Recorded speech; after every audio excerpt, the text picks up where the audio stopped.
Olá, seja muito bem-vindo, muito bem-vinda. Eu sou Vanessa Luz e seguimos aqui em mais um dia de leitura, dando sequência ao livro Os Hábitos das Pessoas Altamente.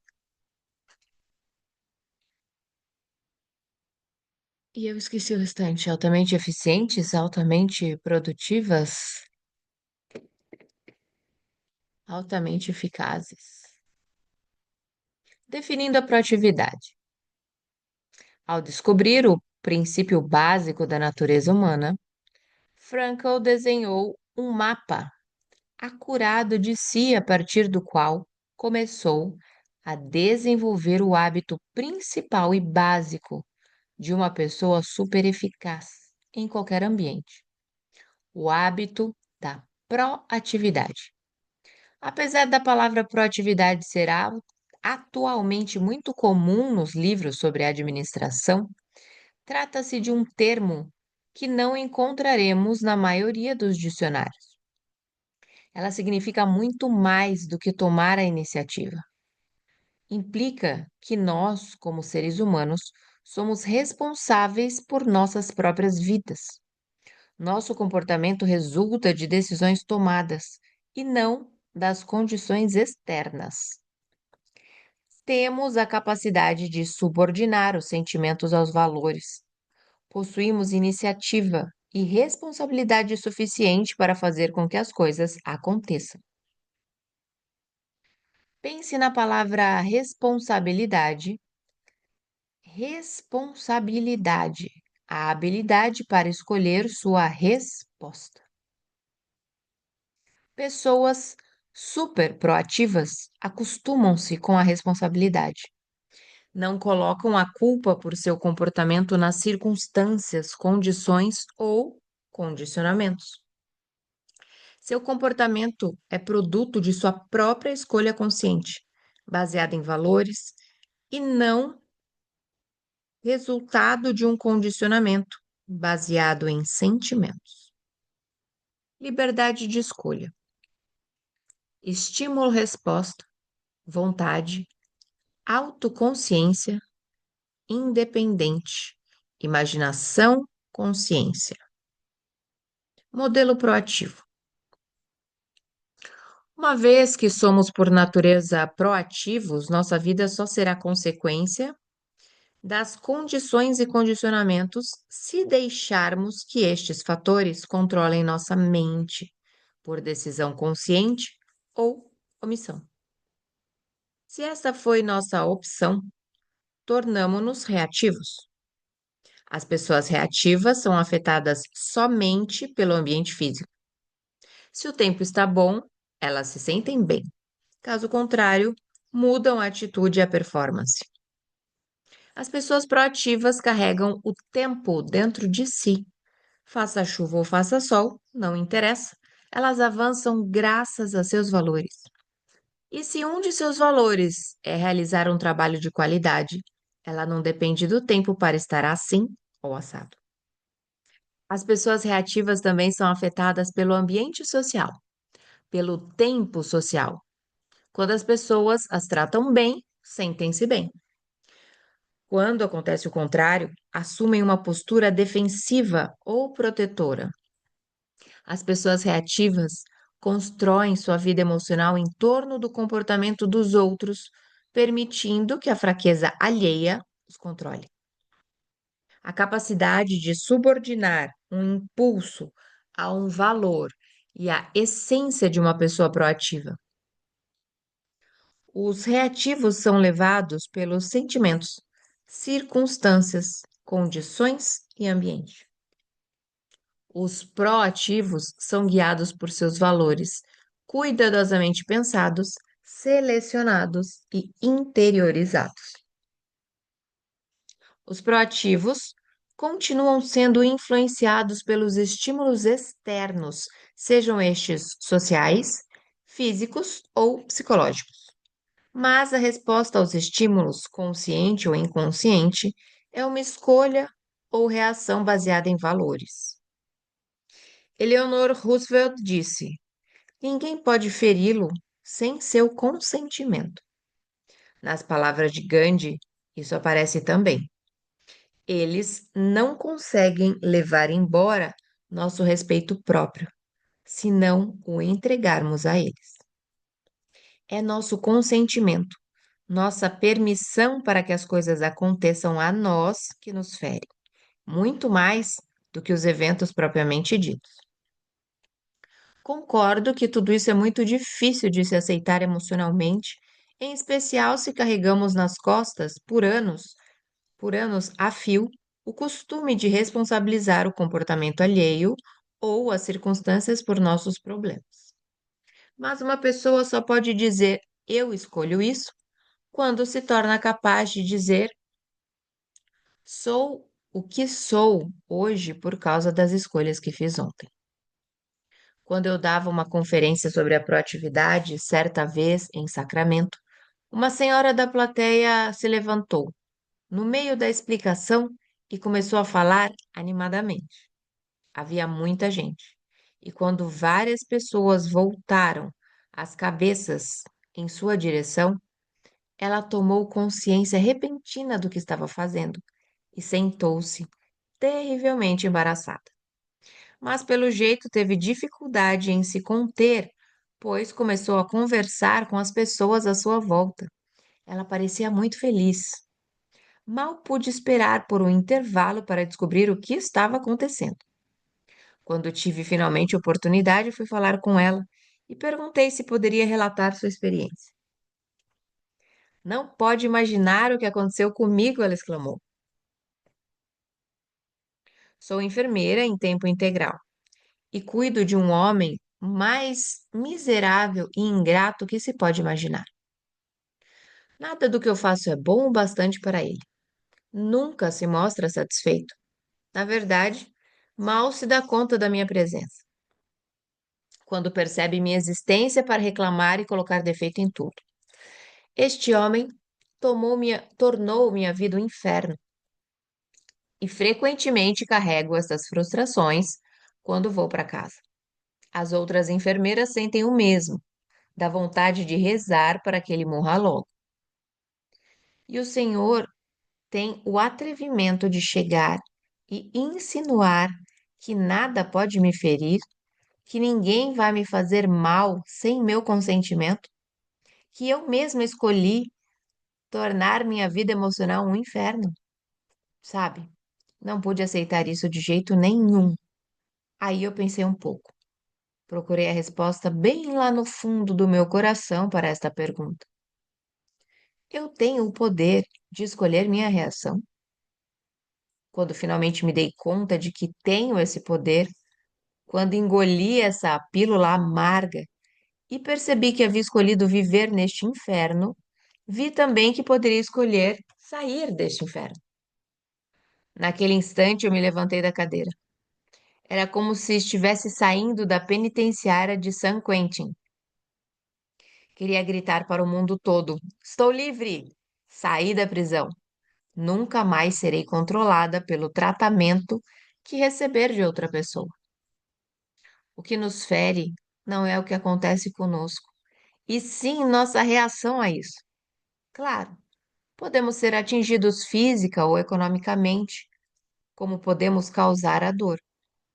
Mas nossa personalidade, nossa identidade básica, não tem de ser necessariamente atingida. Na verdade, as experiências mais difíceis tornam-se o cadinho de força do caráter e aprimora a força interior, a liberdade para lidar com situações difíceis no futuro e para estimular os outros a fazerem o mesmo. Frankl é entre muitas pessoas que foram capazes de desenvolver a liberdade pessoal em circunstâncias difíceis e inspirar e ajudar os outros. Os relatos autobiográficos dos prisioneiros de guerra no Vietnã fornecem um testemunho adicional revelador sobre o poder de transformação desta forma de liberdade pessoal e sobre o uso responsável desta liberdade dentro do ambiente da prisão, entre os presos, tanto na época quanto agora.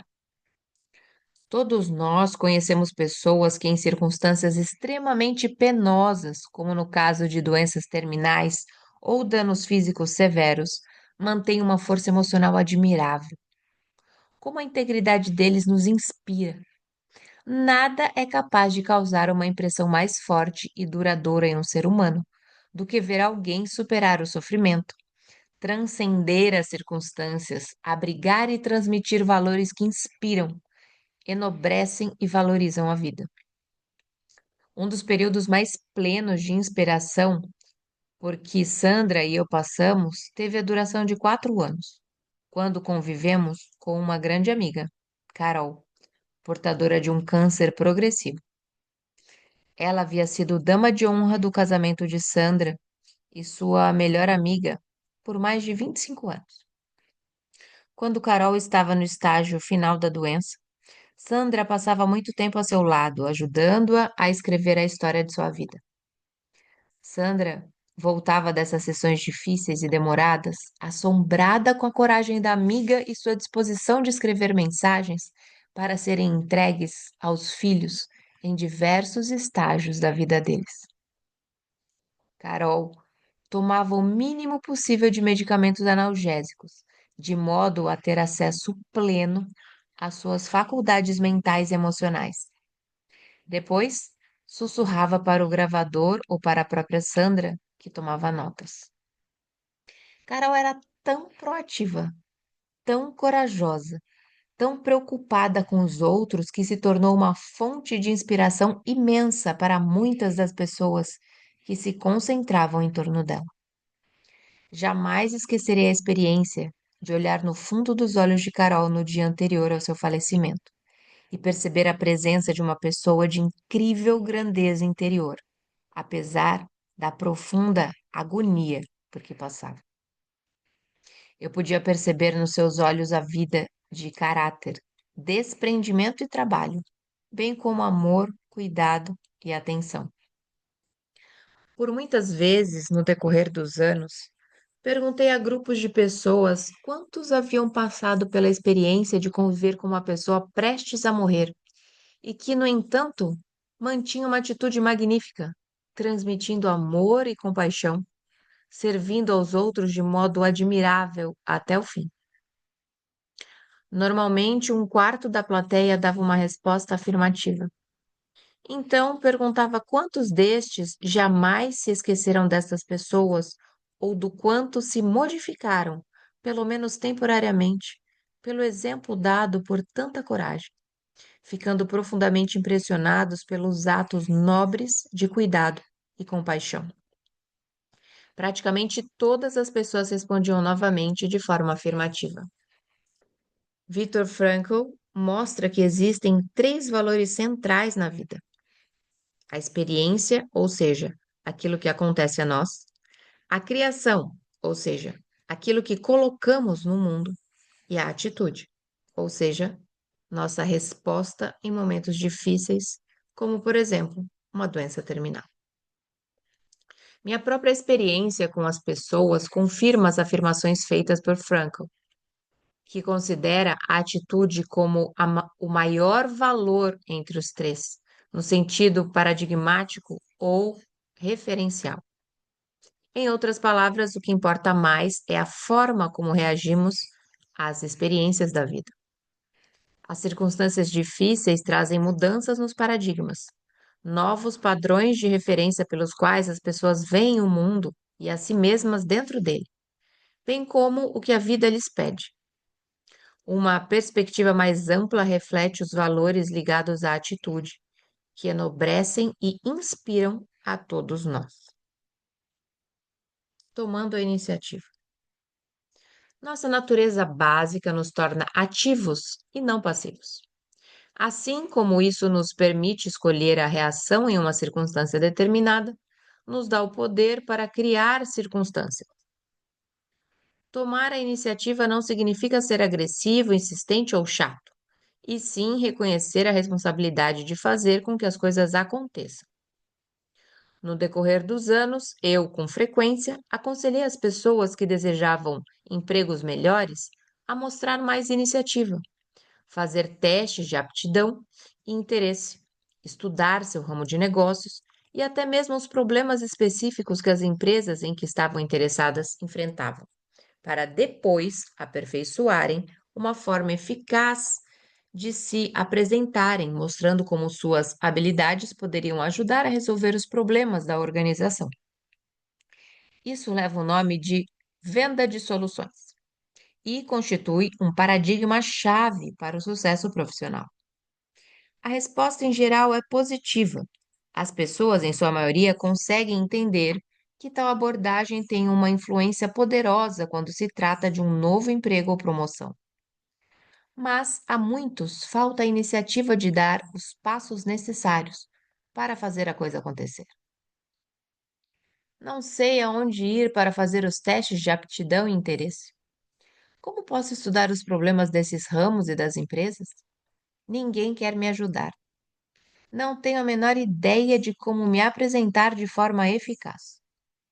Muita gente espera que algo aconteça ou que alguém tome conta delas, mas as pessoas que acabam conseguindo os melhores empregos são os proativos que representam soluções para os problemas. E não mais problemas, que aproveitam a iniciativa para fazer tudo o que é preciso, em harmonia com seus princípios, para que as tarefas sejam cumpridas. Sempre que alguém em minha família, mesmo que seja uma das crianças menores, assume uma atitude irresponsável e espera que os outros façam com que as coisas aconteçam ou forneçam uma solução, digo invariavelmente: use seu RI, recursos e iniciativa. Na verdade, muitas vezes, antes que eu possa dizer isso, a resposta já vem junto com a reclamação. Já sei, use seu RI. Orientar as pessoas no sentido da responsabilidade não diminui ninguém. Ajuda na afirmação. Na verdade, a proatividade faz parte da natureza humana e, apesar dos músculos de proação poderem estar adormecidos, eles existem. Ao respeitarmos a natureza proativa das outras pessoas, damos a elas, no mínimo, um reflexo claro, sem distorções no espelho social. Claro, o nível de maturidade de um indivíduo precisa ser levado em consideração. Não podemos esperar uma cooperação criativa daqueles que se encontram em uma situação de profunda dependência emocional. Mas podemos, pelo menos, reafirmar sua natureza básica e criar uma atmosfera em que as pessoas possam aproveitar as oportunidades para solucionar problemas de um modo cada vez mais confiante. Ser ativo ou passivo. A diferença entre as pessoas que exercem a iniciativa e as que não o fazem é igual à diferença entre o dia e a noite. Não falo de uma diferença na casa dos 25 ou 50% em eficácia. Eu me refiro a uma diferença de 5.000% ou mais, particularmente se a pessoa é inteligente, atenta e sensível. Exige-se iniciativa para criar o equilíbrio PCP, eficaz na vida de alguém. Exige-se iniciativa para desenvolver os 7 hábitos. Conforme os outros 6 hábitos são estudados, percebe-se que cada um depende do aprimoramento dos seus músculos proativos. Cada um deles mostra que a responsabilidade pela ação é sua. Se você esperar que os outros façam, será um passivo. O crescimento e as oportunidades estão reservados para os ativos. Trabalhei certa vez com um grupo de pessoas ligadas à produção de eletrodomésticos, representantes de 20 empresas diferentes que se reuniam trimestralmente para discutir seus resultados e problemas de modo informal. Passávamos por uma recessão pesada, e o impacto negativo neste setor específico era ainda mais pesado do que a economia em geral. As pessoas estavam um bocado desanimadas quando começamos. No primeiro dia, o tema em discussão era: o que está acontecendo conosco? Qual o estímulo? Havia vários problemas. As pressões ambientalistas eram poderosas. O desemprego aumentava e muitos empresários ali presentes, estavam despedindo amigos para manter a fábrica em funcionamento. No final do dia, eles estavam ainda mais desanimados. No segundo dia, eles discutiam o tema: o que vai acontecer no futuro? Analisaram as tendências dos movimentos ecológicos de modo preconceituoso, achando que causariam prejuízos a eles. Ao final do segundo dia, estavam ainda mais deprimidos. As coisas ainda pioraram muito antes de melhorar, e todos as coisas ainda piorariam muito antes de melhorar, e todos sabiam disso. No terceiro dia, portanto, decidi me concentrar no tema proativo. Qual será a nossa resposta? O que nós faremos? Qual a iniciativa que podemos tomar nesta situação? Pela manhã, falamos sobre gerenciamento e redução de custos. Esmiuçamos as duas áreas para depois nos concentrarmos em alguns pontos práticos execuíveis. O encontro foi concluído naquele dia dentro de um novo espírito de esperança, animação e conscientização proativa.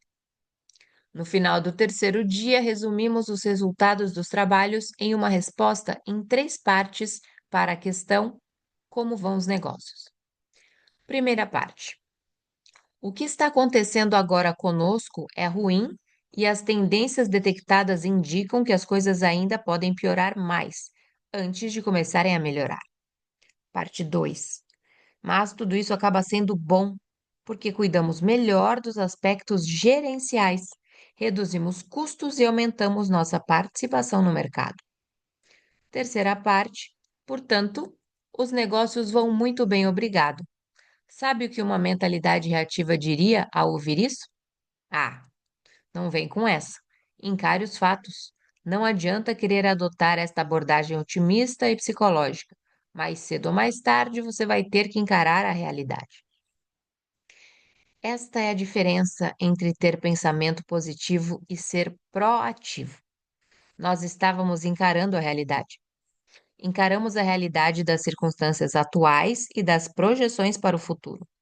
Mas também encaramos a realidade de que temos o poder para escolher uma reação positiva e uma reação positiva a estas circunstâncias e perspectivas.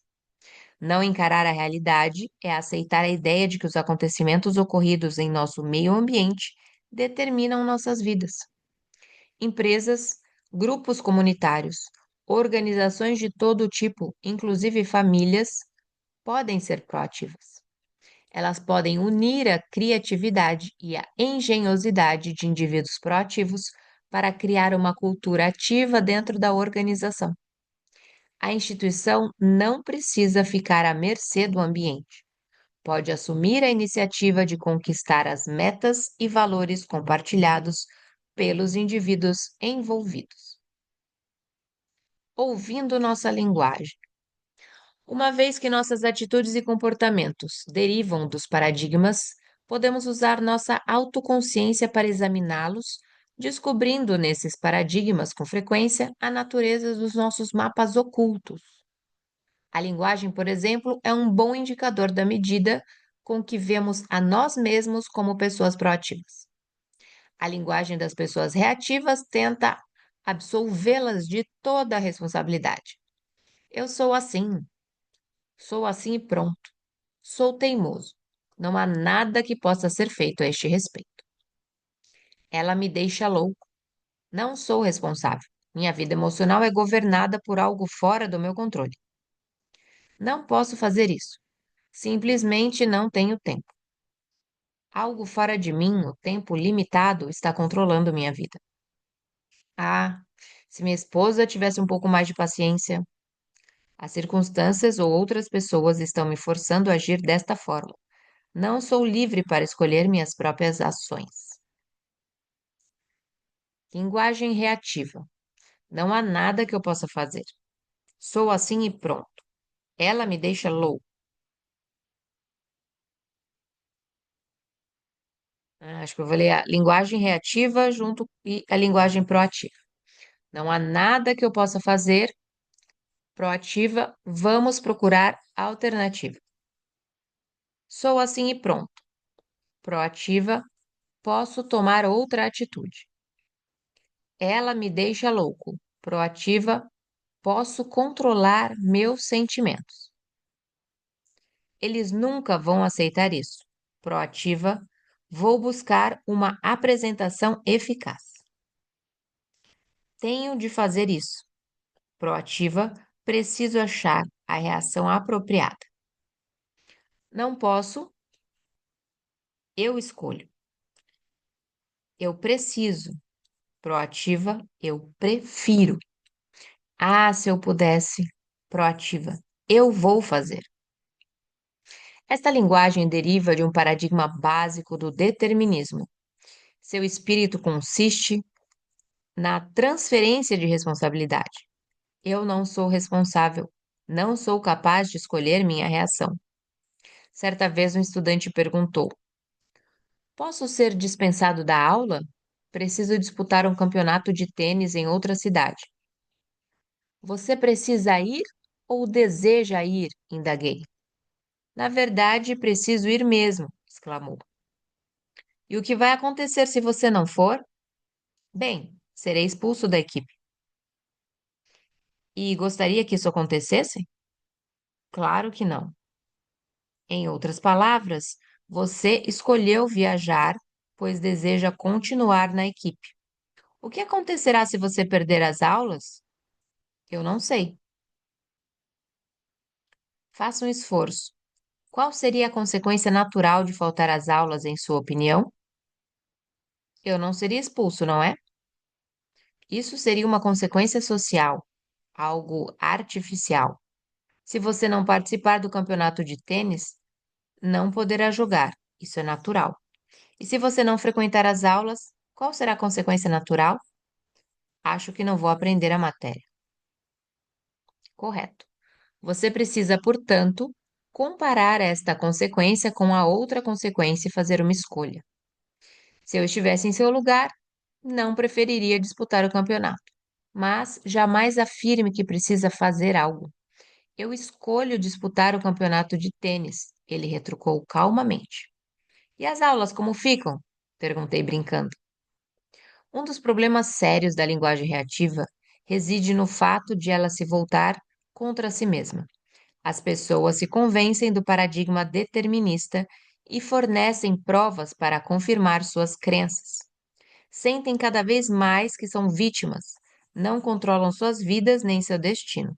Colocam a culpa em forças externas, outras pessoas, circunstâncias ou mesmo nos astros, por sua condição. Quando eu falava sobre o conceito de proatividade em um seminário, um homem ergueu-se e falou: Stephen, aprovo o que você está dizendo, mas cada caso é um caso. Meu casamento, por exemplo. Estou muito preocupado. Minha esposa e eu não sentimos mais as mesmas coisas de antigamente um pelo outro.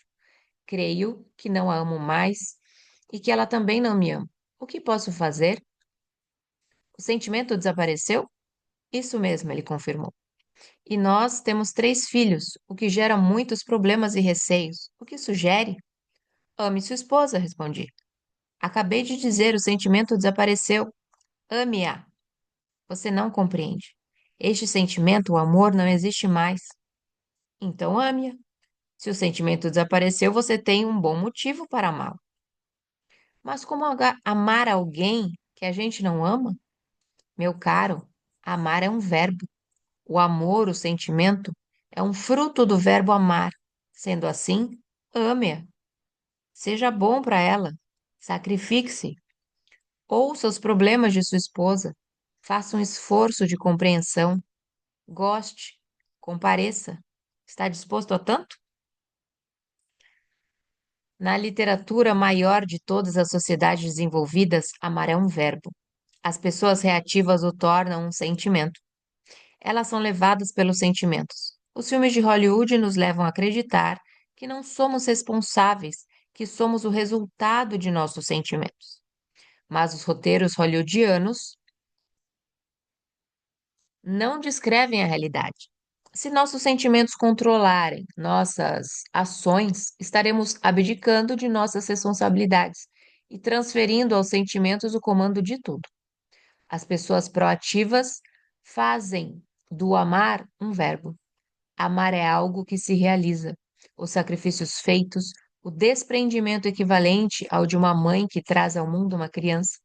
Se você quiser estudar o amor, preste atenção às pessoas que se sacrificam pelos outros, mesmo que os benefícios as magoem ou não correspondam ao amor.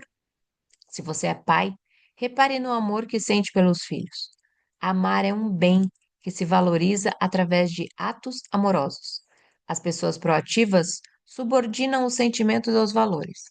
O amor, sentimento, pode ser recapturado.